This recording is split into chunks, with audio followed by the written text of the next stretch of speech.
Selamat pagi adik-adik sekolah minggu Korupsi Luar Palu. Halo, apa kabar?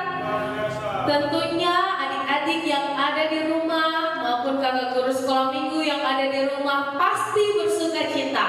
Walaupun kita tidak bisa bertemu bersama-sama secara langsung di dalam gereja, di dalam rumah Tuhan, tetapi kita percaya bahwa Tuhan menyertai kita dimanapun kita berada. Kali ini kita bisa beribadah dari rumah kita masing-masing. Oleh sebab itu, Kakak Novia mau mengajak kita sekalian, mari persiapkan hati dan pemikiran kita untuk bersama-sama memuji nama Tuhan. Tinggalkan sejenak kartun yang adik-adik nonton, tinggalkan aktivitas yang ada di rumah. Mari fokuskan hati dan pikiran kita untuk beribadah. Dan sebelum kita membuka ibadah ini dengan doa, kita akan menyanyikan satu pujian, Bapa, Ku Datang Padamu, di dalam suasana penyembahan kita kepada Allah.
Tuhan Yesus yang baik, terima kasih untuk kesempatan yang Tuhan beri bagi kami semua hari ini untuk beribadah bersama-sama Sekolah Minggu Korupsi Luar Palu.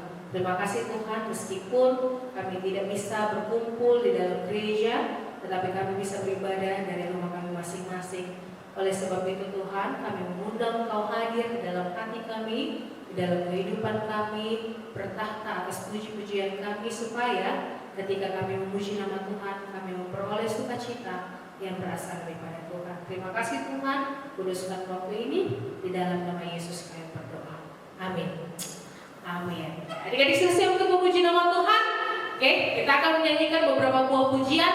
Adik-adik boleh berdiri di rumah, boleh bernyanyi dengan sukacita. Pujian yang pertama, Dia yang terhebat. Yang tahu gerakannya boleh pakai gerakan di rumah adik-adik masing-masing. Mari kakak pemain musik.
Sebelum kita akan dengar firman Tuhan, tanyakan pujian ini dulu. Aku mau cinta Yesus selamanya.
Baiklah adik-adik, sekarang kita akan mendengarkan firman Tuhan. Namun sebelumnya kita akan berdoa. Oleh sebab itu adik-adik semua yang ada di rumah, mari kita mau berdoa bersama-sama. Lipat tangannya dan kita berdoa. Tuhan Yesus yang baik, terima kasih untuk kesempatan yang Tuhan beri bagi kami semua hari ini. Kami bisa memuji nama Tuhan, bersuka cita walaupun kami tidak bertemu bersama dengan teman-teman yang lain di gereja Tuhan. Tapi kami percaya Tuhan juga selalu menolong kami dan memberkati kami. Saat ini kami akan mendengarkan firman Tuhan. Kami mohon kiranya Roh Kudus menuntun kami supaya kami mengerti tentang firman hari ini, apa yang ingin Tuhan sampaikan kepada kami semua anak-anak sekolah minggu Korab Sutuar Palu. Terima kasih Bapak, berkati adik-adik yang ada di rumah yang mendengarkan, berkati kakak guru sekolah minggu yang menyampaikan, dan semua kami. Biarlah kasih karunia Tuhan menyertai kami semua dan kuduskan waktu ini Bapa. Kami serahkan hidup kami ke dalam tangan Tuhan, di dalam nama Yesus kami berdoa. Amin. Amin. Oke, baiklah adik-adik sekalian, mari silakan ambil Alkitabnya. Ambil Alkitab adik-adik sekalian, karena kita mau belajar tentang firman Tuhan. Yang punya catatan boleh sambil mencatat, ya. Oke. Minggu ini kita memasuki pekan kesengsaraan Kristus atau minggu kesengsaraan Kristus. Mengapa ya Kristus harus sengsara? Nah, adik-adiknya ada yang bisa jawab? Ya, karena manusia. Apa yang dilakukan manusia sehingga Kristus harus mengalami kesengsaraan itu karena manusia sudah berbuat dosa. Nah, firman Tuhan hari ini kita berbicara tentang akibat dosa. Oleh sebab itu Kakak Novia mengajak kita sekalian untuk membaca satu bagian dari kitab Kejadian pasal 3. Kitab Kejadian pasal 3, dan kita akan membaca ayat 1 sampai ayat yang ke-6 bersama-sama. Kita hanya akan membaca ayat 1 sampai ayat yang ke-6 secara bersama-sama. Bacanya jangan terlalu cepat dan jangan terlalu lambat. Oke, bersama-sama kita baca Kejadian pasal 3 ayat 1 sampai 6. 2, 3. Adapun ular ialah yang paling cerdik dari segala binatang di darat yang dijadikan oleh Tuhan Allah. Ular itu berkata kepada perempuan itu, "Tentulah Allah berfirman, semua pohon dalam taman ini jangan kamu makan buahnya, bukan?" Lalu sahut perempuan itu kepada ular itu, "Buah pohon-pohonan dalam taman ini boleh kami makan. Tetapi tentang buah pohon yang ada di tengah-tengah taman, Allah berfirman, jangan kamu makan ataupun raba buah itu, nanti kamu mati." Tetapi ular itu berkata kepada perempuan itu, "Sekali-kali kamu tidak akan mati. Tetapi Allah mengetahui bahwa pada waktu kamu memakannya, matamu akan terbuka dan kamu akan menjadi seperti Allah, tahu tentang yang baik dan yang jahat." Perempuan itu melihat bahwa buah pohon itu baik untuk dimakan dan sedap kelihatannya. Lagi pula pohon itu menarik hati karena memberi pengertian. Lalu ia mengambil dari buahnya dan dimakannya, dan diberikannya juga kepada suaminya yang bersama-sama dengan dia, dan suaminya pun memakannya. Nah, adik-adik sekalian yang diberkati oleh Tuhan yang ada di rumah, pada waktu Allah menciptakan Adam, manusia yang pertama, Allah berfirman, ya, Allah memberi perintah kepada Adam. Adik-adik yang sudah bisa membaca, silakan buka kitab Kejadian pasal 2 ayat 16 sampai 17, ya. Allah berfirman, ditulis begini. Lalu Tuhan Allah memberi perintah ini kepada manusia. Semua pohon dalam taman ini boleh kau makan buahnya dengan bebas. Tetapi pohon pengetahuan tentang yang baik dan yang jahat itu, janganlah kau makan buahnya. Sebab pada hari engkau memakannya, pastilah engkau mati. Nah, waktu itu Allah memberi dengan jelas, perintah ini jelas sekali datang kepada Adam. Dan Adam pun memberitahukan ini kepada Hawa ketika Hawa telah diciptakan Allah untuk mendampingi Adam. Tetapi kemudian si iblis atau si ular ini dalam pembacaan yang sudah kita baca bersama-sama tadi menggoda Hawa, istri Adam, untuk memakan buah tersebut. Buah tentang pengetahuan, buah dari pohon tentang pengetahuan yang baik dan yang jahat. Dan kemudian Hawa mengambil dan memakannya. Setelah itu Hawa memberikannya kepada Adam suaminya, dan mereka pun memakannya bersama-sama. Jadi setelah kejadian itu, setelah apa yang dilakukan oleh Hawa dan Adam itu, akhirnya manusia jatuh ke dalam dosa. Kenapa? Karena mereka tidak taat. Kenapa? Karena mereka melanggar perintah Allah. Dengan jelas Allah menyatakan bahwa mereka tidak boleh menyentuh atau memakan buah itu. Tetapi yang mereka lakukan adalah sebaliknya. Sejak saat itu dosa sudah ada bersama-sama dengan manusia. Dosa telah ada di dalam kehidupan manusia. Manusia telah menjadi manusia yang berdosa. Manusia telah menjadi manusia yang tidak taat. Jadi segala bentuk ketidaktaatan terhadap Allah, segala bentuk ketidakpatuhan terhadap perintah Allah itu adalah dosa. Nah, sampai saat ini manusia masih melakukan dosa. Sampai saat ini manusia terus melakukan dosa. Dosa itu seperti rantai yang mengikat kehidupan kita. Dosa itu membelenggu kita. Ya, maka punya gambarnya di sini. Lihat ini adik-adik. Ya, dosa itu mengikat kita dengan kuatnya, kuat sekali.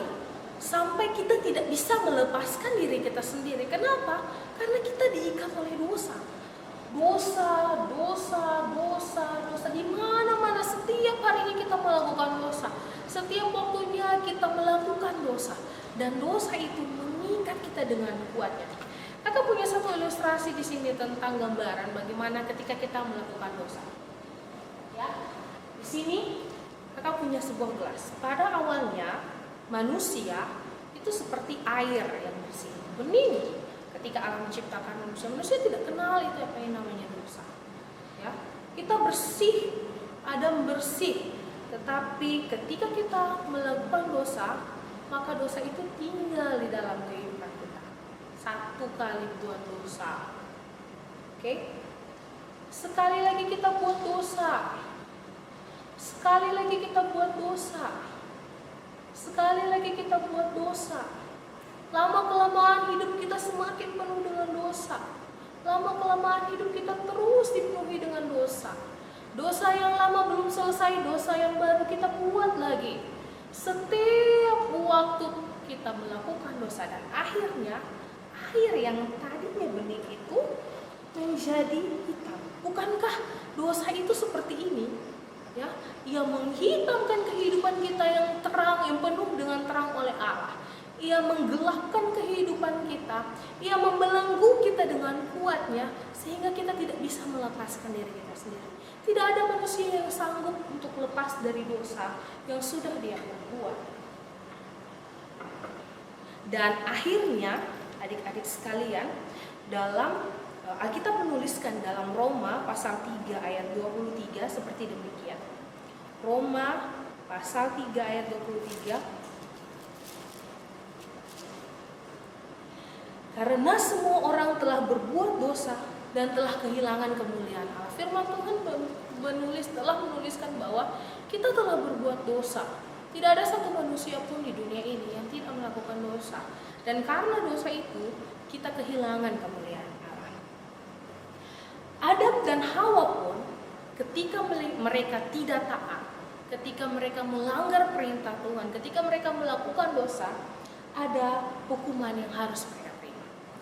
Ada hal yang harus menjadi akibat dari dosa yang mereka perbuat. Mari kita lihat kembali Kejadian pasal 3 yang kita baca tadi. Dalam ayat yang ke-14 sampai 19 berbunyi demikian. Lalu berfirmanlah Tuhan Allah kepada ular itu, karena engkau berbuat demikian, terkutuklah engkau di antara segala ternak dan di antara segala binatang hutan. Dengan perutmu lah engkau akan menjalar, dan debu tanahlah akan kau makan seumur hidupmu. Aku akan mengadakan permusuhan antara engkau dan perempuan ini, antara keturunanmu dan keturunannya. Keturunannya akan meremukkan kepalamu, dan engkau akan meremukkan tumitnya. Firman-Nya kepada perempuan itu, susah payahmu waktu mengandung akan kubuat sangat banyak, dengan kesakitan engkau akan melahirkan anakmu. Namun engkau akan berahi kepada suamimu, dan ia akan berkuasa atasmu. Lalu firman-Nya kepada manusia itu, karena engkau mendengarkan perkataan istrimu dan memakan dari buah pohon yang telah kuperintahkan kepadamu, jangan makan daripadanya, maka terkutuklah tanah karena engkau. Dengan bersusah payah engkau akan mencari rezekimu dari tanah seumur hidupmu. Semak duri dan rumput duri yang akan dihasilkannya bagimu, dan tumbuh-tumbuhan di padang akan menjadi makananmu. Dengan berpeluh engkau akan mencari makananmu sampai engkau kembali lagi menjadi tanah, karena dari situlah engkau diambil, sebab engkau debu dan engkau akan kembali menjadi debu. Adam dan Hawa, bahkan si ular, menerima hukuman dari Allah. Selalu ada ganjaran atas dosa yang kita perbuat. Selalu ada hukuman atas ketidaktaatan kita terhadap perintah Allah. Oke? Akhirnya Adam dan Hawa diusir dari Taman Eden. Mereka tidak boleh lagi tinggal bersama dengan Allah. Allah mengusir manusia ciptaannya yang paling berharga. Allah harus mengusir karena apa? Karena dosa. Ya, karena dosa manusia menerima hukuman yang sebenarnya tidak perlu mereka terima. Yang sebenarnya tidak ada hukuman seperti itu. Tetapi karena mereka berbuat dosa, maka hukuman itu ada. Sama seperti kita. Ketika kita melakukan dosa, seharusnya kita pun menerima hukuman yang daripada Allah. Roma pasal 6 ayat 23 bagian A berbunyi demikian. Sebab upah dosa ialah maut. Adik-adik, ketika kita melakukan dosa, dosa yang membelenggu kita, dosa yang mengikat kehidupan kita dengan kuatnya, harusnya kita menerima hukuman. Harusnya kita itu harusnya kita itu menerima hukuman yang daripada Allah. Maut, hukumannya adalah kematian yang kekal. Tapi Allah dengan segala kemahakuasaannya, Allah dengan segala kasihnya memikirkan cara bagaimana supaya kita kembali kepada Tuhan. Kakak punya ilustrasi di sini, ya. Waktu kita telah melakukan dosa, hubungan antara manusia dengan Allah itu menjadi rusak. Harusnya sebelum berbuat dosa, Allah dan manusia punya hubungan yang baik, tetapi karena ada dosa, hubungan antara Allah yang kudus dan manusia yang penuh dengan dosa tidak dapat dipersatukan. Dosa tidak boleh bersama-sama dengan Allah. Tidak ada tempat bersama dengan Allah ketika manusia masih tinggal di dalam dosa. Oleh sebab itu Allah memikirkan cara, ya. Allah memikirkan cara supaya manusia yang berdosa ini bisa kembali kepada Allah. Dan hanya ada satu cara. Hanya ada satu cara yang bisa ditempuh, yaitu korban penebus.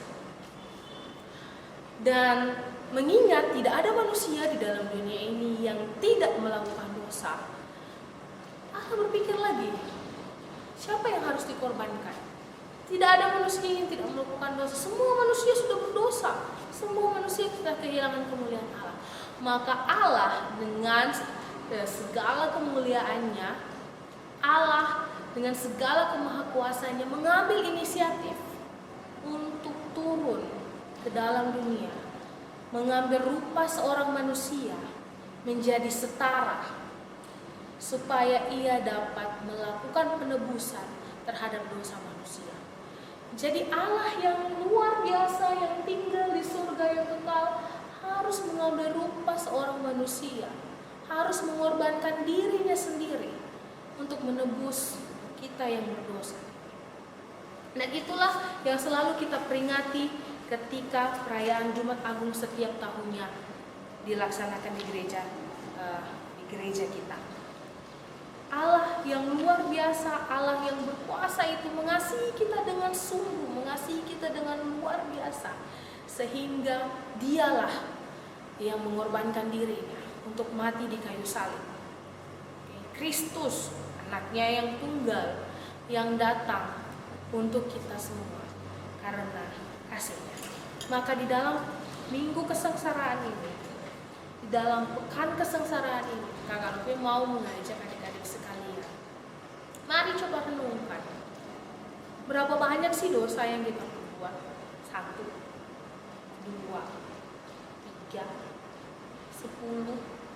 Kalau adik-adik Kakak Novia minta untuk membuang daftar dosa, kira-kira apakah sebanyak ini daftar dosanya?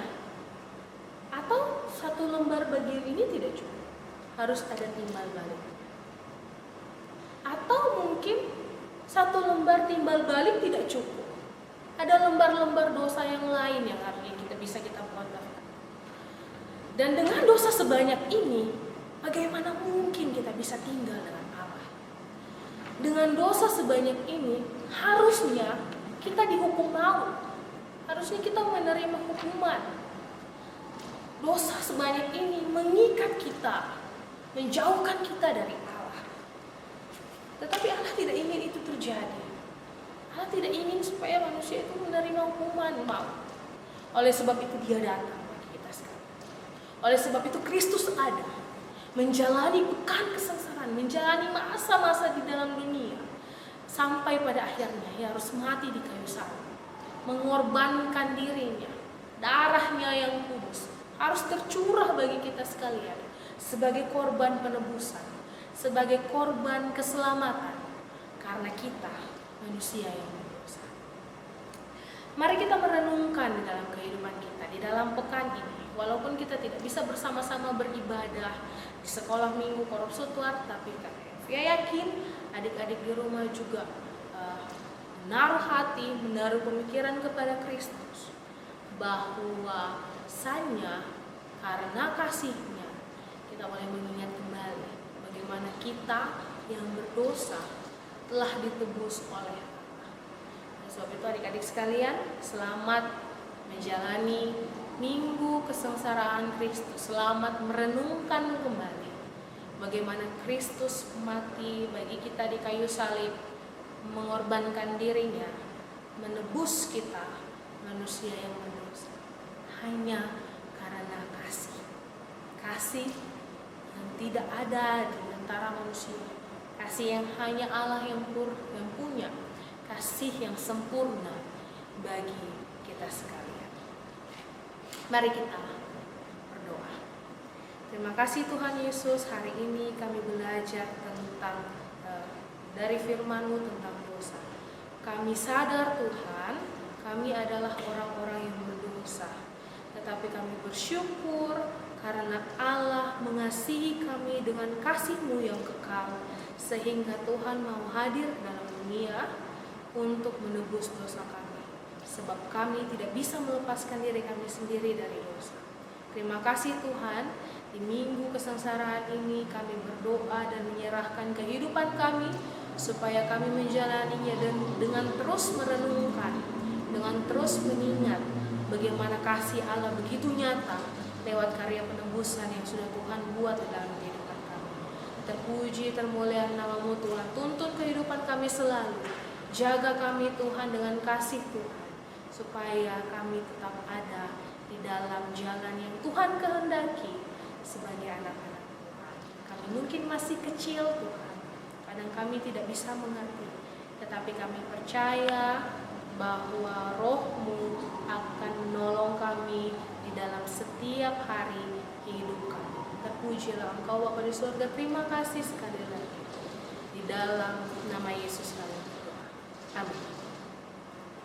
Oke, anak-anak sekolah minggu Korop Sutwar, bersama dengan pemerintah, mari kita fight coronavirus dengan cara stay home dan stay safe. Apa itu stay home dan stay safe? Yang pertama adik-adik harus lakukan adalah tetap diam di rumah. Adik-adik bisa belajar, bermain, bahkan kita bisa beribadah dari rumah. Kita harus menjaga jarak satu dengan yang lainnya supaya penyebaran virus COVID-19 ini tidak semakin meluas. Oleh sebab itu, kakak-kakak guru sekolah minggu Korop Sutwar Palu mau mengingatkan adik-adik untuk menjaga jarak agar kita tetap aman. Dan jangan lupa, yang kedua, adik-adik harus tetap menjaga tubuh sehat dan kuat dengan makan makanan yang bergizi, adik-adik istirahat yang cukup, adik-adik olahraga di rumah, oke, supaya adik-adik tetap sehat dan kuat. Dan yang ketiga, adik-adik harus mencuci tangan. Ingat, cucilah tanganmu dengan 6 langkah cuci tangan yang benar selama kurang lebih 20-30 detik. Adik-adik masih ingat kan cara cuci tangan yang benar? Yang pertama, kemudian yang kedua, yang ketiga, kemudian yang keempat berbalasan, yang kelima, dan yang terakhir dengan membersihkan kuku jari. Dan adik-adik jangan lupa berdoa supaya Tuhan menolong kita memerangi COVID-19 dan supaya kita tetap sehat dan kuat. Sampai bertemu di ibadah sekolah minggu Korop Sutwar Palu yang akan datang. Tuhan Yesus memberkati.